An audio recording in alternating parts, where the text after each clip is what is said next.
Assalamualaikum warahmatullahi wabarakatuh. Sebelumnya perkenalkan kami dari kelompok 4 yang beranggotakan saya Iman Rasyah, lalu ada Izati, Salsabila Ardelia, Muhammad Alvin, Angela, Siti Izatul, Hauza, Hakami, Syifa, Jelita, Dwi Ayu, Nidaul, dan juga Arvita. Pada presentasi kali ini kami akan membahas tentang diksi dan kalimat efektif. Yang pertama adalah pengertian diksi. Pengertian diksi ini terdapat 3 pendapat. Yang pertama, menurut Andre, diksi adalah pilihan kata yang merupakan penggunaan kata-kata secara tepat untuk mewakili pikiran dan perasaan yang ingin dinyatakan dalam pola suatu kalimat. Lalu pendapat lain yang dikemukakan oleh Widya Martaya adalah diksi ini merupakan kemampuan seseorang membedakan secara tepat nuansa-nuansa makna sesuai dengan gagasan yang ingin disampaikannya, dan kemampuan tersebut hendaknya disesuaikan dengan situasi dan nilai rasa yang dimiliki sekelompok masyarakat dan pendengar atau pembaca. Diksi atau pilihan kata selalu mengandung ketepatan makna dan kesesuaian situasi dan nilai rasa yang ada pada pembaca atau pendengar. Lalu pendapat yang dikemukakan oleh Keraf, ini ada 3 kesimpulan. Kesimpulan yang pertama adalah diksi mencakup pengertian kata-kata yang mana dipakai untuk menyampaikan gagasan, bagaimana membentuk pengelompokan kata-kata yang tepat. Lalu kesimpulan yang kedua adalah diksi ini kemampuan membedakan secara tepat nuansa-nuansa makna dari gagasan yang ingin disampaikan dan kemampuan menemukan bentuk yang sesuai atau cocok dengan situasi dan nilai rasa yang dimiliki kelompok masyarakat pendengar. Lalu kesimpulan yang ketiga adalah pilihan kata yang tepat dan sesuai hanya dimungkinkan penguasaan sejumlah besar kosakata atau perbendaharaan kata bahasa. Dari pendapat dari Andre, Widya Martaya, dan Kerafini dapat disimpulkan bahwa diksi adalah pemilihan dan pemakaian kata oleh pengarang dengan mempertimbangkan aspek makna kata, yaitu makna denotatif dan makna konotatif.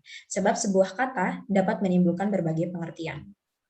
Untuk materi selanjutnya dijelaskan oleh rekan saya. Terima kasih. Terima kasih. Saya akan menjelaskan jenis diksi menurut Keraf.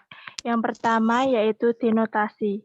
Denotasi merupakan konsep dasar yang didukung oleh suatu kata di mana maknanya menunjuk kepada konsep, referen, ataupun ide. Denotasi mengacu kepada makna yang sebenarnya. Contoh makna denotasi yaitu rumah itu luasnya 250 meter persegi.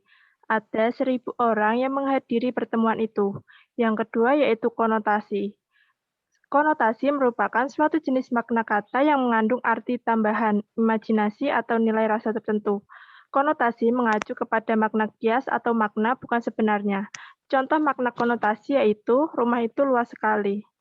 Banyak sekali orang yang menghadiri pertemuan itu. Yang ketiga yaitu kata abstrak. Kata abstrak merupakan kata yang memiliki referen berupa konsep.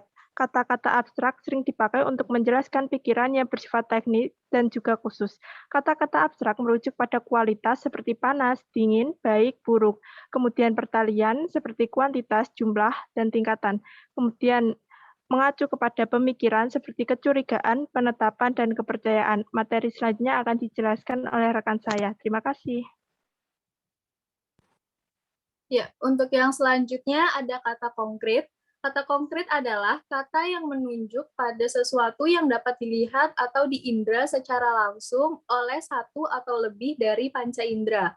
Kata-kata konkret menunjuk kepada barang yang aktual dan spesifik dalam pengalaman.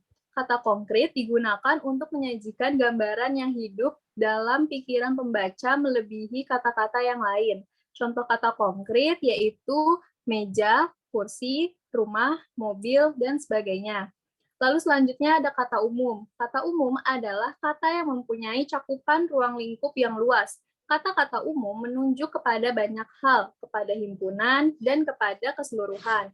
Contoh kata umum yaitu binatang, tumbuh-tumbuhan, penjahat, dan kendaraan. Lalu yang selanjutnya ada kata khusus. Kata khusus adalah kata-kata yang mengacu kepada pengarahan-pengarahan yang khusus dan konkret. Kata khusus memperlihatkan kepada objek yang khusus. Contoh kata khusus yaitu Yamaha, Nokia, kerapu, kakak tua, dan sedan.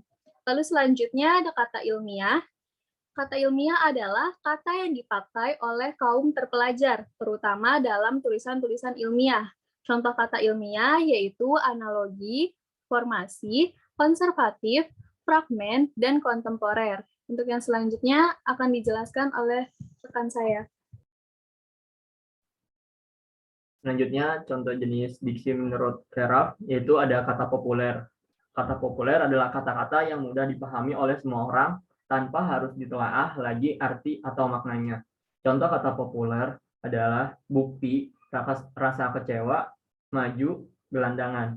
Kemudian ada jargon. Jargon adalah variasi bahasa yang digunakan secara terbatas oleh kelompok-kelompok tertentu. Contoh jargonnya yaitu ada sikon, yaitu situasi dan kondisi, ada pro dan kon, yaitu pro dan kontra, ada cap, kapten, dok, dokter, prof, profesor. Kemudian ada kata selang. Kata selang adalah ragam bahasa tak baku yang biasanya digunakan oleh remaja. Dan contoh pada kata selang yaitu mana tahan, ketemu lagi, unyu-unyu, cabi. Kemudian ada kata asing. Kata asing adalah semua kata yang bukan bahasa Indonesia atau berasal dari bahasa luar negeri. Yaitu ada contoh kata asing, komputer, cyber, internet, go public. Kemudian ada kata serapan. Kata serapan adalah kata yang berasal dari bahasa daerah maupun bahasa asing yang diserap menggunakan bahasa Indonesia dan sesuai dengan KBBI. Contoh dari kata serapan yaitu ada ekologi, ekosistem, motivasi, musik, dan energi. Kemudian selanjutnya akan dijelaskan oleh rekan kelompok kami. Baik, terima kasih. Saya akan menjelaskan pengertian kalimat efektif dari beberapa ahli. Yang pertama, Mbak Dudu berpendapat bahwa sebuah kalimat dapat efektif apabila mencapai sasaran dengan baik sebagai alat komunikasi. Yang kedua, Parera mendefinisikan bahwa kalimat efektif adalah bentuk kalimat yang secara sadar, disengaja, dan disusun untuk mencapai intonasi yang tepat dan baik seperti yang ada dalam pikiran pembaca atau penulis. Yang ketiga, Putrayasa berpendapat bahwa kalimat efektif adalah kalimat yang mampu menyampaikan informasi secara sempurna karena memenuhi syarat-syarat pembentuk kalimat efektif tersebut. Pemaparan materi selanjutnya akan dibacakan oleh rekan saya. Terima kasih. Baik, terima kasih. Selanjutnya ada ciri-ciri kalimat efektif. Yang pertama yaitu memiliki unsur penting atau pokok minimal unsur SP. 2. Taat terhadap tata aturan ejaan yang berlaku. 3. Menggunakan diksi yang tepat. 4. Menggunakan kesepadanan dan jalan pikiran yang logis dan sistematis. 5. Menggunakan kesejajaran bentuk bahasa yang dipakai. 6. Melakukan penekanan ide pokok. 7. Mengacu pada kehematan penggunaan kata. 8. Menggunakan variasi struktur kalimat. Penggunaan kalimat efektif digunakan pada tulisan ilmiah seperti makalah, skripsi, tesis, disertasi, laporan penelitian, dan sebagainya. Kalimat efektif berbeda dengan kalimat yang dipakai oleh para sastrawan atau wartawan. Selanjutnya akan disampaikan oleh rekan kelompok. Kemudian ada syarat-syarat kalimat efektif. Yang pertama yaitu kelogisan, meliputi kalimat pasif dan aktif harus jelas, subjek dan keterangan harus jelas, pengantar kalimat dan predikat harus jelas, induk kalimat dan anak kalimat harus jelas, subjek tidak ganda, predikat tidak didahului kata yang. Yang kedua yaitu kepararelan. Predikat kalimat majemuk setara rapatan harus paralel. Artinya, jika kata kerja, harus kata kerja semuanya. Jika kata benda, maka harus kata benda semuanya. Kemudian yang ketiga yaitu ketegasan, meliputi unsur-unsur yang ditonjolkan, diletakkan di awal kalimat, membuat urutan yang logis, misalnya 1, 2, 3, kecil, sedang, dan besar, anak-anak, remaja, dan orang tua. Kemudian yang keempat, kehematan. Adalah penggunaan kata secara hemat tetapi tidak mengurangi makna atau mengubah informasi. Kemudian yang kelima ada ketepatan. Ialah pemakaian diksi atau pilihan kata harus tepat. Kemudian yang keenam ada kecermatan. Cermat ialah kalimat yang dihasilkan tidak menimbulkan tafsir ganda dan harus tepat diksinya. Prinsip kecermatan berarti cermat dan tepat menggunakan diksi. Kemudian yang ketujuh ada kepaduan. Kepaduan ialah informasi yang disampaikan itu tidak terpecah-pecah. Yang kedelapan ada kesejajaran.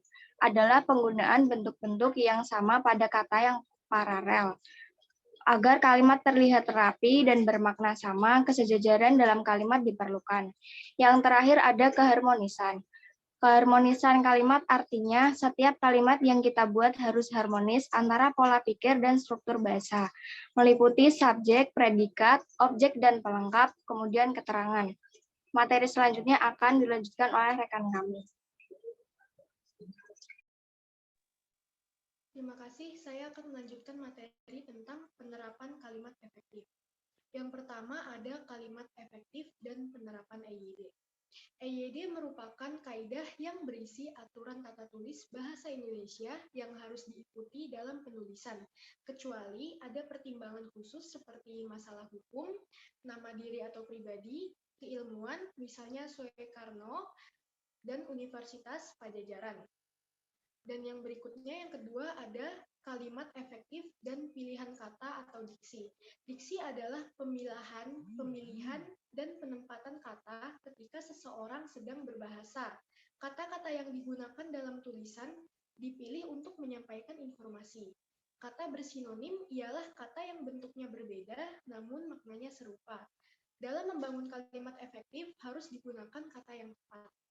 Dan yang ketiga, ada kalimat efektif dan kesepadanan serta kesatuan.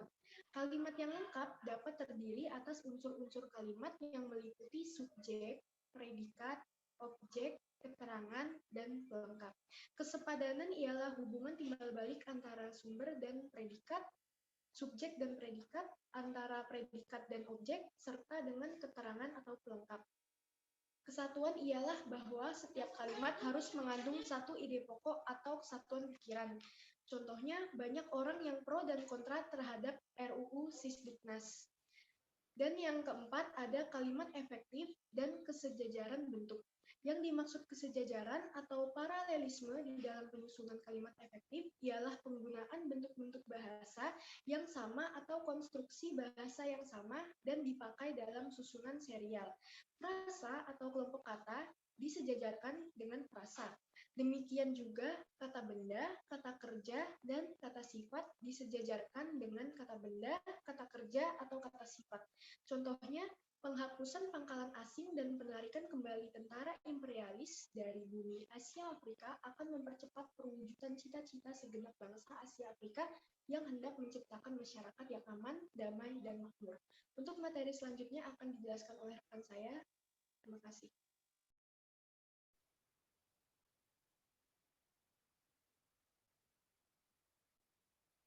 Baik, selanjutnya saya akan menjelaskan tentang kalimat efektif dan penekanan ide pokok. Setiap kalimat memiliki sebuah ide pokok. Inti pikiran ini biasanya ditekankan atau ditonjolkan oleh penulis atau pembicara. Seorang pembicara biasanya akan memberi penekanan pada bagian kalimat dengan memperlambat ucapan, meninggikan suara, dan lain sebagainya pada bagian kalimat yang ingin ditekankan. Untuk penulisan, ada berbagai cara untuk memberi penekanan dalam kalimat. Yang pertama, posisi kata dalam kalimat. Untuk memberi penekanan pada bagian tertentu pada sebuah kalimat, penulis dapat mengemukakan bagian itu pada bagian depan kalimat, seperti pada contoh teks berikut. Bagian pentingnya terdapat di depan kalimat. Yang kedua adalah urutan yang logis. Sebuah kalimat biasanya memberitakan suatu kejadian atau peristiwa. Kejadian atau peristiwa yang berurutan hendaknya diperhatikan agar urutannya tergambar dengan logis. Urutan yang logis dapat disusun secara kronologis. Dengan penataan urutan yang makin lama makin penting atau dengan menggambarkan suatu proses. Sebagai contohnya, dalam kalimat Yang pertama yaitu susah, sulit, dan tragis. Untuk yang kalimat kedua, lurah, camat, dan bupati seprovinsi. Yang ketiga, ada pengulangan kata. Pengulangan kata dalam sebuah kalimat kadang-kadang diperlukan dengan maksud untuk memberi penegasan pada bagian ujaran yang dianggap penting. Pengulangan kata yang demikian itu dapat membuat maksud kalimat menjadi lebih jelas. Sebagai contohnya yaitu kata dimensi diulang agar untuk memperjelas dimensi apa yang dimaksud. Terima kasih. Untuk selanjutnya bisa dilanjutkan oleh rekan saya. Baik, untuk materi selanjutnya yaitu kalimat efektif dan penghematan kata. Untuk yang pertama yaitu pengulangan unsur kalimat.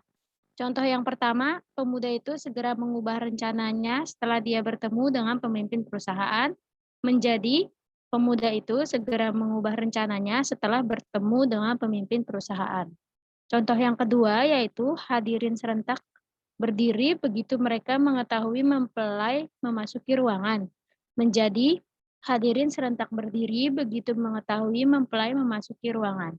Untuk materi selanjutnya dilanjutkan oleh rekan kelompok saya. Baik. Selanjutnya itu kalimat efektif dan penghematan kata, yaitu penggunaan hiponomi. Di contoh tersebut, yaitu rumah penduduk di kota itu terang benderang oleh cahaya lampu neon. Menjadi rumah penduduk di kota itu terang benderang oleh neon. Contoh yang kedua yaitu laju inflasi bulan Januari tahun lalu sebesar 0,7%, sedangkan bulan April tahun ini 1,5%. Untuk kemudian menjadi laju inflasi Januari tahun lalu sebesar 0,7%, sedangkan April tahun ini 1,5%. Untuk contoh yang ketiga, yaitu warna kuning dan merah mendominasi suasana pemilu 1999. Menjadi kuning dan merah mendominasi suasana pemilu 1999. Untuk contoh yang keempat, beliau dilahirkan di kota Yogyakarta pada 1924. Menjadi beliau dilahirkan di Yogyakarta pada 1924. Untuk contoh yang terakhir, yaitu gejala penyakit TBC pada dirinya sudah lama diketahui. Menjadi gejala TBC pada dirinya sudah lama diketahui. Untuk pemaparan selanjutnya bisa dilanjutkan oleh rekan saya. Terima kasih. Baik, materi selanjutnya yaitu kalimat efektif dan variasi struktur. Yang pertama, penempatan unsur-unsur kalimat. Contohnya, kesulitan bernafas dapat diatasi dengan cara pasien terus-menerus diawasi di ruang perawatan. Lalu yang kedua, itu hasrat lain yang mendorong orang mencari uang adalah ingin dipuji. Yang ketiga, dari kapal yang besar itu kami turun perlahan. Nah, dari ketiga bentuk tersebut, terdapat variasi strukturnya. Tidak harus selalu subjek, predikat, objek, dan keterangan, tapi bisa saja ditukar seperti di yang contoh dari yang ketiga, yaitu dari kapal yang besar itu kami turun perlahan. Strukturnya itu keterangan, subjek, baru predikat. Lalu yang kedua adalah variasi panjang pendek kalimat. Kalimat yang pendek belum tentu mencerminkan kalimat yang baik atau efektif. Kalimat yang panjang pun belum tentu selalu rumit dan tidak efektif. Yang kedua, kalimat yang panjang pun karena yang akan diungkapkan cukup banyak dan perlu rinci dapat lebih efektif. Yang ketiga, dalam suatu tulisan, keduanya dapat dipadukan untuk menghindari kejenuhan pembaca. Materi selanjutnya akan disampaikan oleh rekan saya. Baik, saya akan melanjutkan materi dari Saudari Nidaul. Kalimat efektif dan variasi struktur. Pemilihan jenis kata. Variasi kalimat dapat dilakukan juga dengan memanfaatkan berbagai jenis kalimat yang ada. Ada 3 macam jenis kalimat ditinjau, yaitu kalimat berita, tanya, dan kalimat perintah. Dengan variasi kalimat berita, kalimat tanya, dan kalimat perintah akan menyegarkan tulisan. Pemilihan bentuk aktif dan pasif. Kalimat dapat dikatakan kalimat aktif apabila subjeknya itu melakukan suatu perbuatan. Umumnya, predikat kalimat aktif ini berupa kata kerja yang berawalan me, ber, dan ada pula yang tidak menggunakan awalan.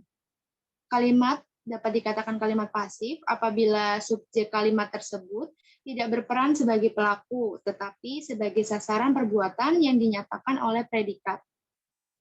Karya ilmiah umumnya cenderung menggunakan kalimat pasif untuk lebih menunjukkan hasil dari suatu perbuatan daripada pelakunya. Kalimat pasif ini dapat berciri predikatnya menggunakan imbuhandi dan imbuhanter. Itu saja penjelasan dari saya. Saya kembalikan kepada moderator. Baik, terima kasih rekan-rekan yang sudah mempresentasikan materi kali ini dengan baik. Demikian akhir presentasi tentang diksi dan kalimat efektif. Semoga bermanfaat untuk rekan-rekan yang menonton dan semoga apa yang disampaikan sudah dapat dimengerti tentang diksi dan kalimat efektif. Sekian, terima kasih.